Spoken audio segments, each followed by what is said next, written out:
melanjutkan chapter sebelumnya. Terlihat Ronan dan Asel yang dikejutkan dengan pemandangan yang ada di depannya. Ronan berkata, "Ada apa dengan ayam ini? Bulunya berwarna biru." Cit, cit. Suara burung itu yang terbang dan di kakinya terlihat ada rantai yang mengikatnya. "Ronan, ini pertama kalinya aku melihat burung berwarna biru," ucap Asel, yang berbinar-binar melihat burung tersebut. Ronan pun berkata, "Aku juga." Lalu Ronan melihat burung tersebut dan berkata lagi, rantai penyangga itu, perangkap Kaliboro." Dijelaskan bahwa alat penyangga Kaliboro bisa mengacaukan mana objek yang ditangkap dan membatasi pergerakan mereka. Aku pikir mereka hanya menggunakannya untuk hal yang khusus atau saat mereka menangkap makhluk fantasi. Kalau begitu, burung ini... Lalu terlihat di belakang burung itu ada sebuah lingkaran sihir, dan setelahnya ada suara yang berkata, "Jawab, tolong, akhirnya terhubung." Ronan dan Asel yang mendengar hal tersebut, mereka terkejut. "Burungnya berbicara," ucap Asel. Lalu Ronan berkata, "Kau sungguh berpikir begitu? Dasar bodoh, itu sihir komunikasi."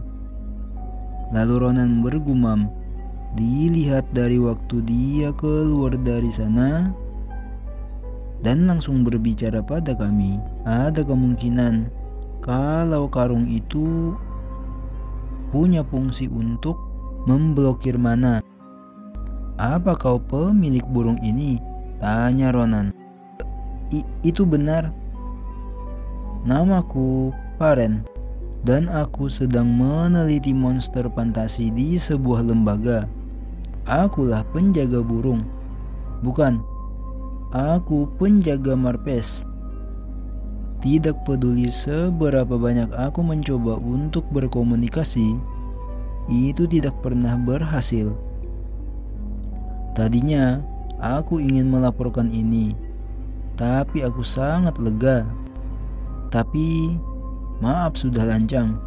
"Siapa kalian?" tanya orang di balik suara itu. Kami hanya pejalan kaki yang numpang lewat," jawab Ronan, lalu menjelaskan perihal kejadian sebelumnya. "Kami terlibat perkelahian dengan pemburu liar yang mencuri burungmu. Ya." Dan kemudian lalu Ronan berhenti dan bergumam, "Ingatan ini penuh dengan pertumpahan darah." Untuk dijelaskan, lalu Ronan melanjutkan penjelasannya, "Kami menyelamatkannya." Orang di balik suara itu pun terkejut. Pemburu liar? Dicuri? Lalu orang itu melanjutkan, "Itu terlintas di pikiranku. Siapa yang menyangka itu akan terjadi? Aku sangat berhutang padamu. Aku tidak tahu harus membalas dengan apa." Sementara itu, Asel yang melihat burung itu berkata, "Imut sekali." "Cip," suara burung itu. "Tidak perlu. Bagaimana cara kami mengembalikan burung ini padamu? Sepertinya burung ini sangat kelelahan karena dirantai," ucap Ronan. Lalu terlihat Ronan yang memperhatikan rantai yang ada di kaki burung itu dan melanjutkan, "Kalau aku melepaskannya, apa dia akan terbang dengan baik?" tanya Ronan. "Maksudmu?" Seharusnya begitu. jawab suara itu lalu melanjutkan. Burung impian memiliki insting yang hebat. Jadi kalau kau bisa membebaskannya, baguslah kalau begitu, ucap Ronan sembari mengeluarkan pedangnya. Slash! Cip! Suara burung itu terkejut bersamaan dengan orang yang sedang berkomunikasi, karena Ronan tiba-tiba memotong rantai tersebut. Cip! Rantai itu pun seketika hancur. Pergi sana, pulang ke ayahmu, Biru, perintah Ronan pada burung biru. Jangan membuatnya khawatir, Ronan berkata dengan tulus, yang membuat burung itu berbinar matanya, seperti berterima kasih pada Ronan. Cip, cip, cip. Hah, Ronan terkejut. Dia menodongkan bokongnya ke wajahku. Apa maksudnya ini? Ucap Ronan kesal. Lalu suara itu menjelaskan.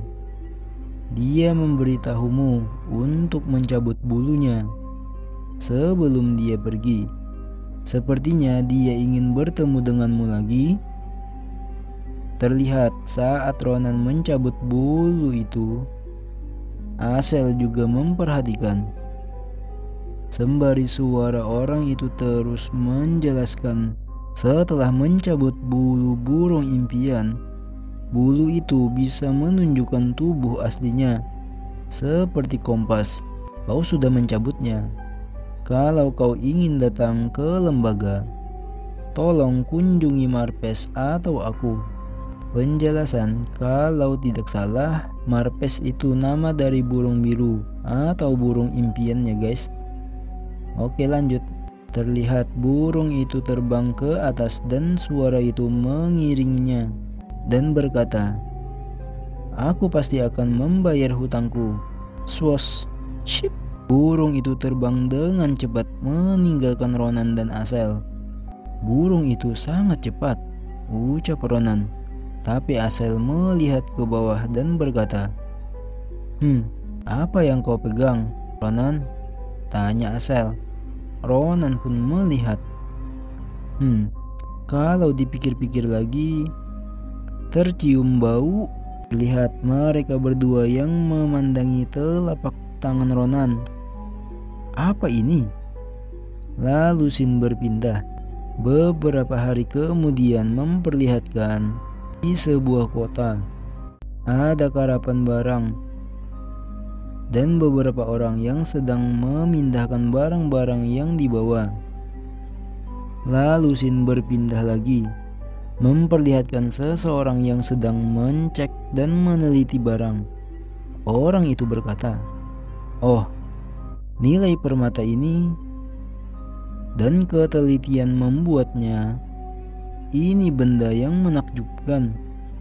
Aku akan memberimu 20 koin emas untuk ini.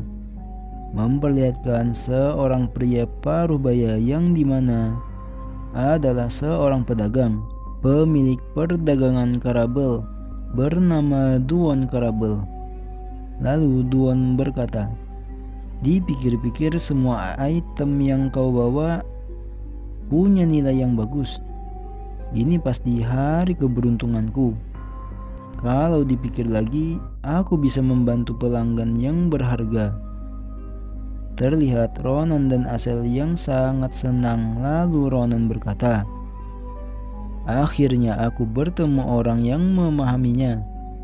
Pedagang lain itu tukang tipu. Lalu memperlihatkan kejadian mereka dengan pedagang yang disebutkan. Terlihat Ronan yang sangat kesal. Apa-apaan itu? Ini 5 koin emas. Apa kau buta, kakek tua? Tenanglah Ronan, ucap Asel di samping. Aku juga sangat kesal. Tapi aku menemukan pedagang yang teliti. Usahaku terbayarkan, ucap Ronan sembari bersalaman dengan pedagang Duon. Haha, aku merasa terhormat dengan perkataanmu, ucap Duon Apa ada hal lain yang ingin kau nilai selain itu? Tanya Duan. Ah, kalau begitu, apa ini bisa? Ucap Ronan sembari mengambil sesuatu dari kantong celananya, lalu melanjutkan. Sembari memperlihatkan sesuatu seperti telur dengan warna ungu bercampur hitam, dengan bintik-bintik di seluruh permukaannya. Sembari menatap barang yang dia pegang, Ronan bergumam. Malam itu, burung biru yang disebut burung impian itu meninggalkan ini. Telur ini terlihat telur yang memancarkan energi berwarna ungu dan biru pucat. Aku pikir burung itu buang kotoran di tanganku. Tapi tidak. Ayam itu membalas kebaikanku dengan kotoran. Untuk mencari tahunya, terlihat Ronan yang sangat kesal tiba-tiba melemparkan telur itu ke sebuah batu besar. Dan aku sengaja melemparnya ke batu besar. Dan duar! Setelah telur itu menghantam batu besar itu, seketika itu batu besar itu pun langsung hancur lebur. Dan akhirnya aku tahu benda ini benar-benar kuat. Terlihat mereka berdua yang melihat adegan itu merasa tak percaya. Kita beralih ke Duan yang meneliti telur itu. Ronan bergumam, aku tidak tahu ini adalah telur burung itu atau bukan. Tapi ini adalah produk dari makhluk fantasi yang langka. Ini mungkin harta yang sangat berharga. Warna ini, teksturnya, ucap Duan yang memperhatikan telur itu. Tiba-tiba Ronan dengan semangat berkata, mungkinkah? Apa ini kotoran kuda? Ucap Duan yang membuat Ronan terkejut dengan wajah masam. Tentu tidak, Pak, ucap Ronan yang menghampiri Duan. Duan pun tertawa lalu berkata, iya kan, aku tidak tahu ini apa. Menurutku ini benda yang tidak biasa. Bagaimana kalau kau menilainya di tempat yang spesial? Ronan memandangi telur itu lalu berkata, ya, sepertinya harus begitu. Aku tidak bisa menjualnya karena aku masih penasaran. Namun Asel di samping berpikir, mungkin itu adalah kotoran yang keras. Lalu Ronan bertanya pada Duan, apa kau menjual buku tentang Pelion? Pelion? Akademi Pelion? Tanya Duan. Ya, kami berencana untuk mengikuti ujian masuknya, tapi kami tidak tahu banyak, ucap Ronan. Mendengar hal itu, Duan berkata, kalian peserta ujian. Waktunya sangat tepat. Putriku ikut ujian akademi itu juga. Aku yakin dia bisa membantu kalian. Terlihat seseorang yang melangkahkan kakinya. Duan pun melanjutkan, dan seharusnya dia sudah kembali sekarang. Apa yang terjadi di sini, Ayah? Ucap seseorang yang menghampiri mereka dan bertanya, siapa mereka? Yang dimaksud adalah Ronan dan Asel. Itu dia, ucap Duan melihat putrinya yang sudah kembali. Memperlihatkan putri dari Duan. Dia satu-satunya anakku yang bernama Maria. Ronan yang mendengar nama itu terkejut. Apa? Maria? Itu Maria? Lalu Duan berbicara pada putrinya. Maria, ucapkan salam. Mereka orang penting yang sudah membuat dagangan ini lancar. Benarkah? Ucap Maria ketus. Bayi kecil ini, ucap Maria yang melihat Asel. Hei, Dasar anak nakal, perhatikan bahasamu, ucap Duan marah, lalu berkata pada Asel, maafkan aku, ini karena dia besar di perdagangan. Dia berbicara agak kasar. Tidak, sudahlah, tidak apa-apa, ucap Asel yang tak mempermasalahkan hal tersebut. Lalu melanjutkan, tapi Ronan mungkin... Tiba-tiba Ronan bergerak menghampiri Maria. Terlihat Ronan yang sudah berada di depan Maria dan berkata, "Hei, apa kau benar-benar Maria?" tanya Ronan. "Apa?" tanya Maria. "Maria yang punya nama tengah Sen?" lanjut Ronan bertanya. "Ya, kenapa kau bisa tahu?" tanya Maria. "Hah, aneh sekali. Kau sangat mirip dengannya, orang yang aku kenal. Hei, aku ingin menanyakan hal lain. Dekatkan telingamu."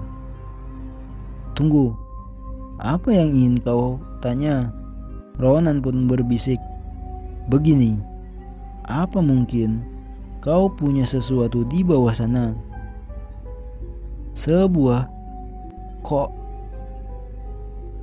Mendengar itu, Maria terkejut. "Hais, Ronan ini sangat aneh, Cok." Sebelumnya Asel yang dia panggil jantan, sekarang menanyakan Maria memiliki itu atau tidak. Oke, cukup sekian dulu guys.